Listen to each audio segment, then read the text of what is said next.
দর্শক আসসালামু আলাইকুম।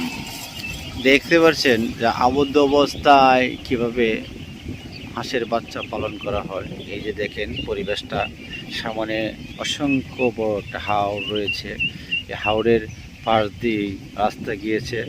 এই রাস্তার পাশেই কিন্তু আমরা নেট দিয়ে, বেড়া দিয়ে আমরা এখানে বাচ্চারা পালন করতেছি।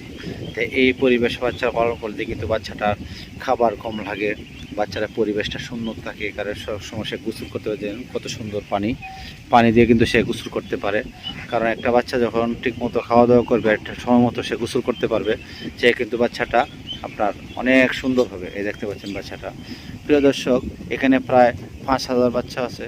তা আপনারা যদি 20 দিন বয়সের বাচ্চা দিয়ে খামার করার জন্য আগ্রহ থাকেন, তাহলে অবশ্যই সাকিব হাঁসের খামারে স্ক্রিনে আমার নাম্বার দেওয়া থাকবে, নাম্বার নিয়ে যোগাযোগ করুন। প্রিয় দর্শক, আপনারা কিন্তু এইভাবেই যদি বাচ্চা লালন পালন করেন, তাহলে যদি খরচটা আপনার কম হবে। এরকম পরিত্যক্ত জায়গা বা পরিত্যক্ত পুকুর, পুরাতন পুকুর পড়ে রয়েছে, এই পুকুরের পাশেও কিন্তু আপনি এভাবে নেট দিয়ে, বেড়া দিয়ে আপনি বাচ্চারা লালন পালন করতে পারেন। প্রিয় দর্শক, এরকম পরিবেশ যদি তাকে অবশ্যই যোগাযোগ করবেন।